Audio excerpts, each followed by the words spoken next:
welcome back to Fantasy Baseball Picks and Bets here on Mayo Media Network with your host, John Laghezza, the big dude with the big mouth with the big apple, baby, big Johnny Stud, and it's Corked Stats. We are back. We're going to be doing something just a little bit different this season, but hey, man, life's all about variety, that spice of life. So we're going to be doing a fantasy show here 2 times a week. This one's just a little special primer. How about like a little do's and don'ts today? Because most drafts have already happened for this upcoming 2023 fantasy season, and it's basically pencils down at this point. So beyond the draft advice, right? Now that that's gone, it's not like the work is over. The work is really just beginning. So you follow me up on Twitter at John Laghezza. It'll streamline you to all of my work, and I assure you there is quite a bit of it. Not too many people doing just as much as I'm doing. Man, it's fantasy, it's DFS, it's betting. If you're into all that stuff, again, just follow me, and it is going to be nonstop for the next 6 months. Cannot wait. Again, the show we'll be doing here on Fantasy Baseball Picks and Bets is going to be very similar to what we were doing last year with the fantasy section. So it'll be familiar for all the Corked Stats crew out there that's been rolling along with us so very long. We really do appreciate you.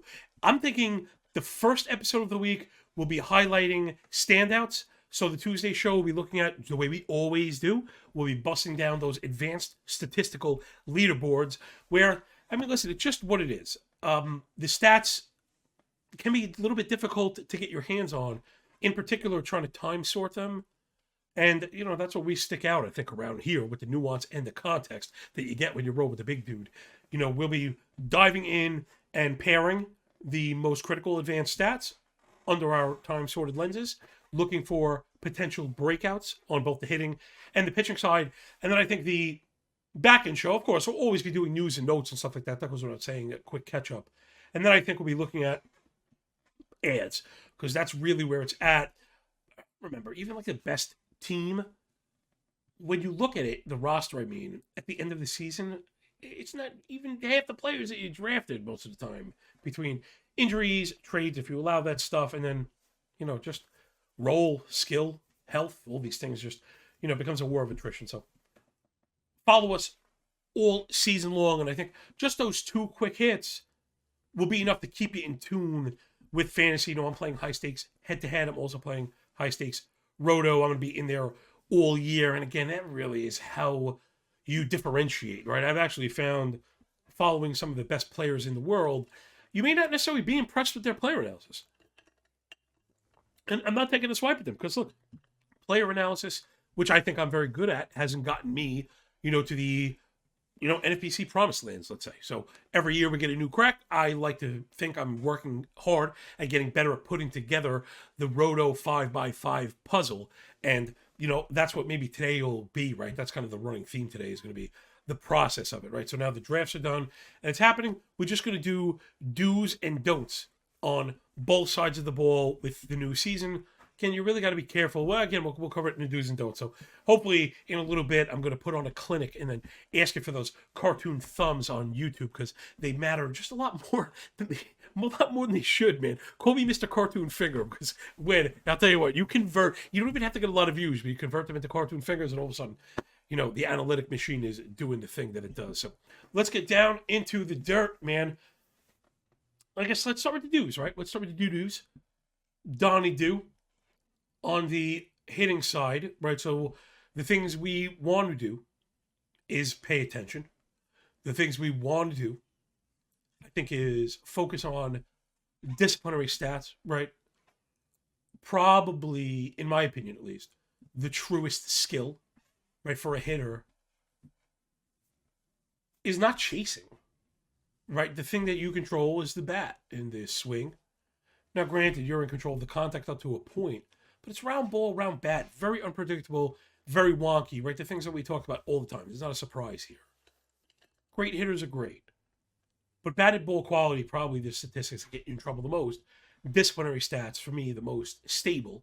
And I think that's proven, right? They stabilize the fastest. Sorry, everyone's going to have to bear with me. Me and my son have both been sick for like months, and it won't go away. So we want to be paying attention. We want to be reacting without overreacting. Let's put a focus on disciplinary stats at first. So what are we talking about, right? These are your your strikeouts, your walks. Again, chase rate, something I really like to look at. And then also Z-con or zone contact. When you swing, if it's in the zone, how often are you making contact?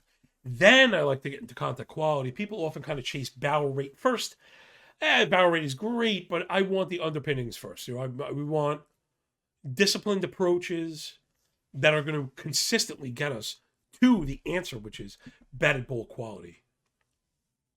Guys that can put up a big barrel rate without a high contact rate. It doesn't happen often, but of the batted ball events, a high percentage of those are barreled.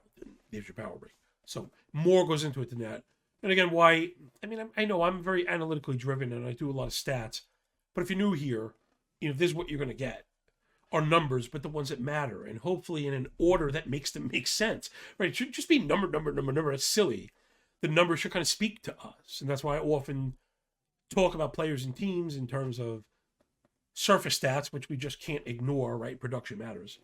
But then discipline first and foremost, elevation, and then batted ball quality. So for hitters, we're going to look at first, like we said, K, walk, K minus walk, chase rate, zone contact, right? You can kind of get as robust or simple as you want, right? That's up to you. I tend to think you have to get a little bit to the stats that I just said, because I think they make a difference.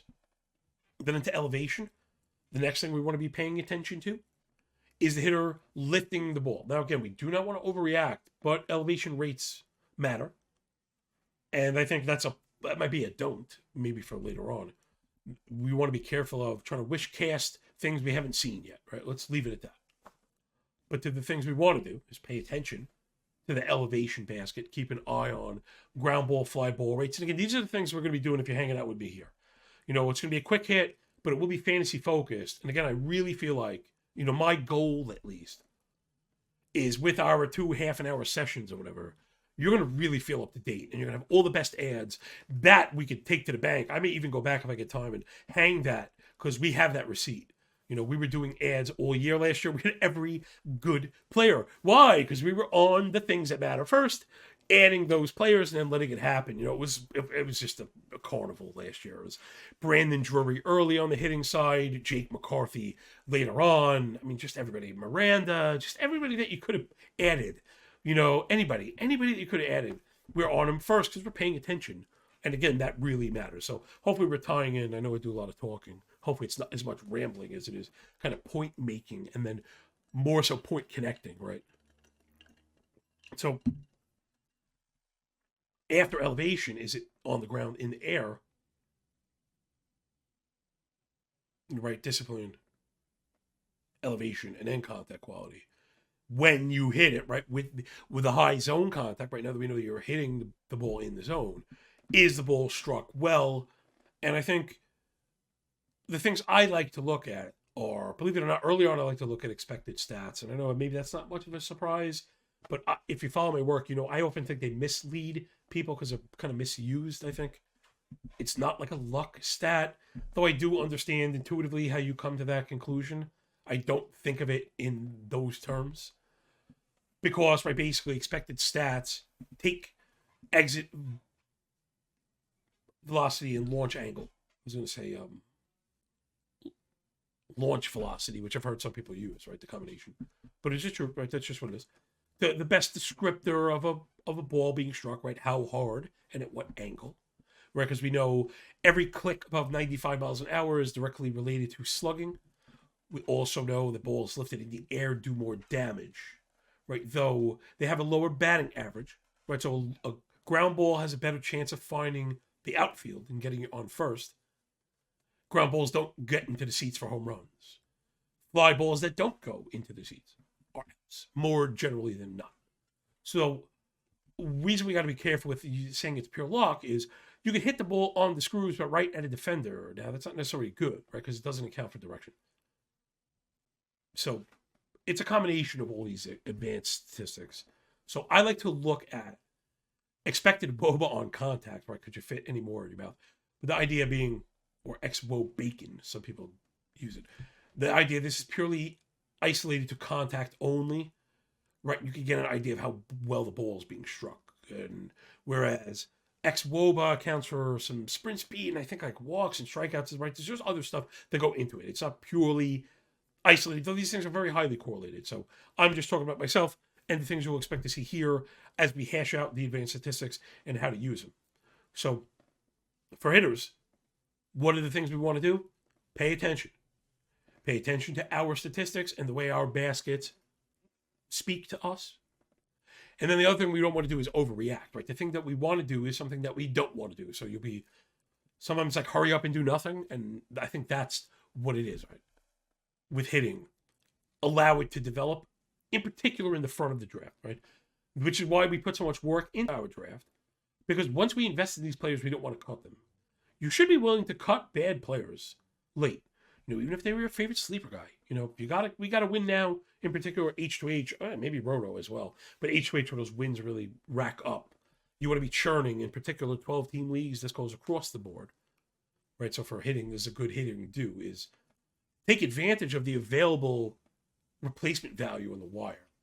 Meaning, if you're in a 10-team, you should only be drafting superstars. Like, draft only the riskiest players. I know it sounds crazy. It's not my style. I'm very conservative. I also play 15-team leagues. In my 12-team home league tonight, I'll be drafting more risky players. I kept O'Neal Cruz, for example. Not something a player I would generally be into.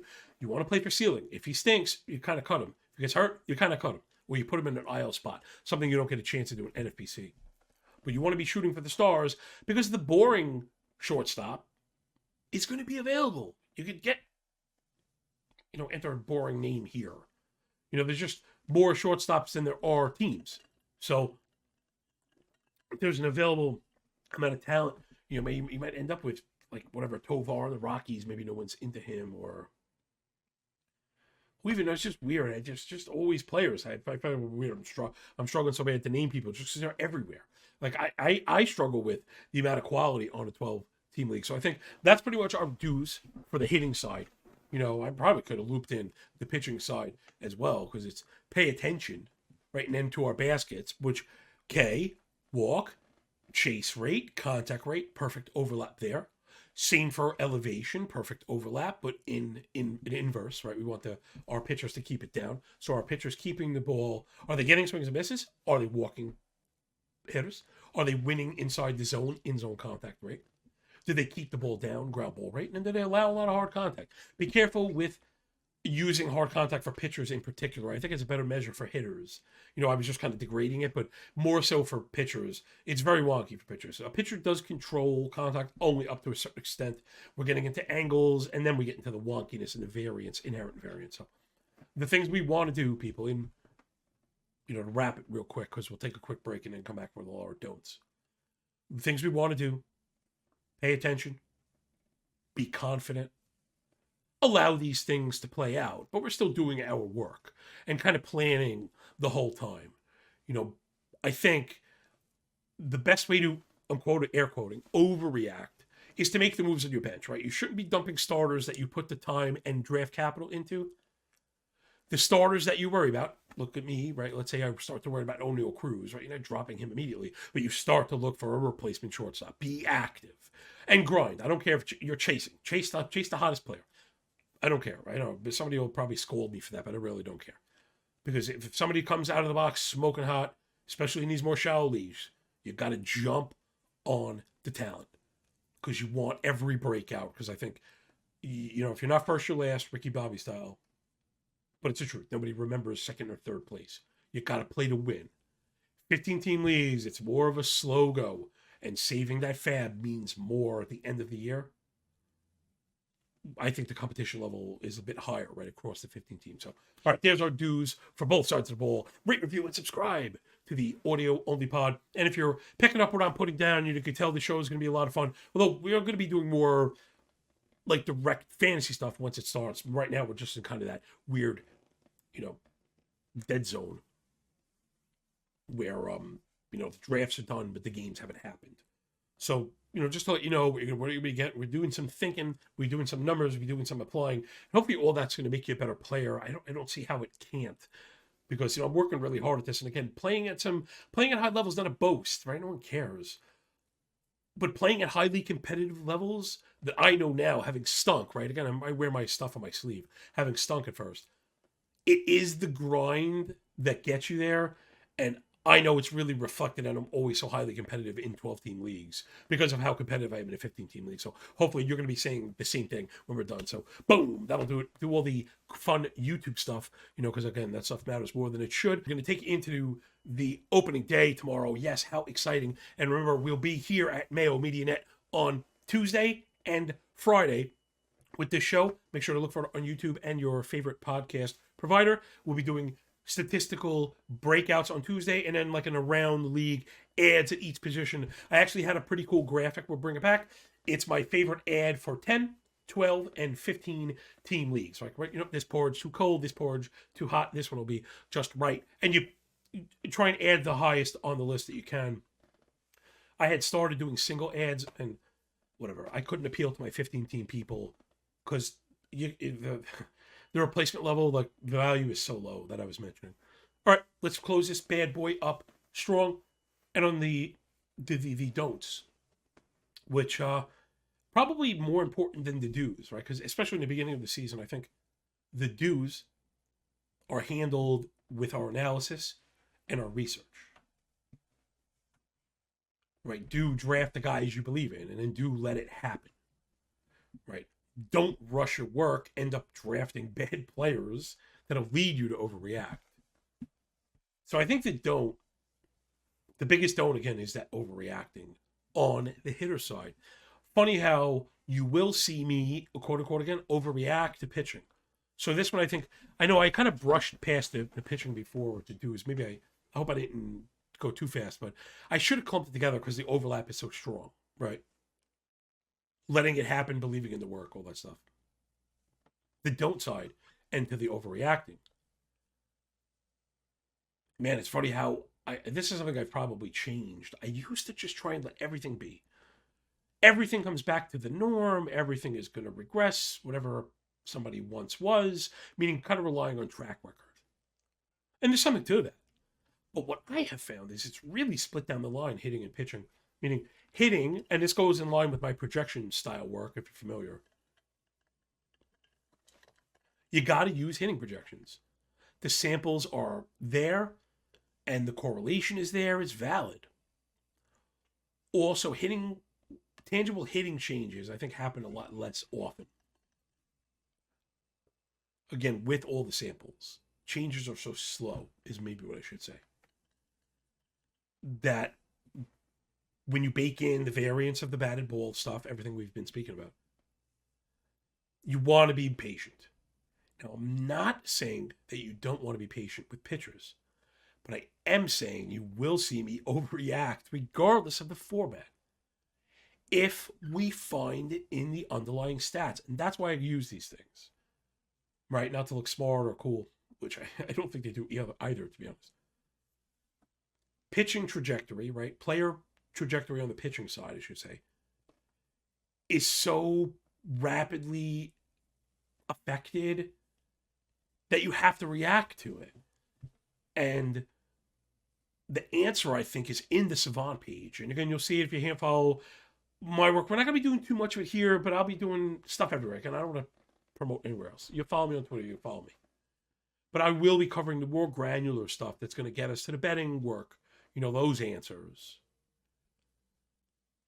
And again, it'll come up. The pitchers here, right? Because the pitchers ad will explain why. But it's my handicapping work, right? I'm modeling every single game. We're betting, you got to follow every game, every day. I'm up 20 hours a day doing this stuff for 7 months in a row. It's, it's hard. But you also got to be selective. And that's where I think the don'ts matter so much, right? Don't overreact, except when it's time to overreact. What I'm getting at is what we now know about pitch velocity. That's the easiest one. But now we're able to identify it so fast, along with shape. And this is where we get a little bit into the weeds, and it's okay to rely on me. I'm your boy, Big Johnny's here for you, man. I'm doing the work so you don't have to. That's part of it. I know we have a super sharp audience, and people like to get information that helps them learn to make them better. But it doesn't mean, right, you don't need to know how to build an engine to drive the car, okay? And so sometimes you could just speak to the mechanic about certain things. So that's how I like to look at myself, right? Not the expert, just a mechanic. I happen to work in this one, and it's not going to make me a better driver or player than you are, right? So again, be humble, be malleable. but also be confident in the work we do. And I really do believe in this stuff. So before we close out, that's where I want to get with the pitching, is the don't probably with pitching. Right, like the tangent off the overreaction is, don't be afraid to overreact when it comes to pitching. Because had you, like we did last year, right, the first time I really did, you added Kyle Wright, and you added Brady Singer, and you had like just everybody that was like out there, Spencer Strider. How about that? Yeah, you added those players. You crushed last year. We crushed last year. I'm very, very proud of myself. I did very poor in the drafts. Right, evidenced by poor standings. Maybe I didn't manage as well as I could, but either way, again, wearing my losses, L for love, right on my forehead. In like at 50-team leagues, in 12th or worst in every single league. I was openly, overtly depressed. I was talking about it again on the show every day. It is not something I was hiding. Every one of those leagues ended up in the top third, fifth or better. Some of them were qualifiers, so I don't want to say in the money because it was technically either winner take all, but third or better is technically in the money in a 15-team league. And it goes to show you that I was in 14th place in some of these leagues after, and hopefully this is a lesson for people about giving up in fantasy baseball. Don't do it. Some people will when football happens. Just don't do it. Because it changes, right? Second half, the guy that went bananas in the first half, maybe these players were good. Maybe he's stuck with them now and he's not going to do the right thing. And he's going to stink. And your guys just were clicking, getting ready to go, and you need to make it happen. So keep doing the work, keep adding the players. And if you follow us, again, hopefully, I think in just a week, you bookmark the show a week in an hour total, you'll be hit, making all the right ads. Again, that's what it's up. So don't be afraid to overreact when you get the green light, from somebody you trust in, hopefully like myself. And when the guys that I'm into, right, Reed Detmers last year, Reed Detmers, yeah, baby. Think about the name you had. Like, I started with Crepola, and ended up with Singer and Wright and Strider and Detmers. And all of a sudden you're like at these ace pitching staffs. Because you picked up the right player. So hopefully I tantalized everybody. Earned a like. Go down there, press that cartoon finger because it matters more than it should. Rate, review, and subscribe to the audio only pod. We love you guys as well. I really do appreciate the feedback. I see some of this stuff. I just can't believe it, man. I really do. It really means a lot to me. I work really hard. I think that part's evident, but it really does mean a lot to me. Like, I really do care. If you get up in the comments, I do my best to answer. Same for Twitter, DMs. If you're subscribed to any of my personal stuff, you get personal access. I answer every email. I really do. I try my damnedest. So thanks for picking up what we're putting down here at Corked Stats on fantasy baseball picks and bets here on Mayo Media Net. All the nuanced context you can stomach. And hopefully we'll be bringing you the best fantasy baseball show twice a week, Tuesday and Fridays. Look for video. Look for audio, and if you have your ears open, I don't think you'll be able to miss me. So I appreciate you all. Really excited to be back. Means the world. And remember, when you work this hard, it feels a lot less like luck, yo. Peace.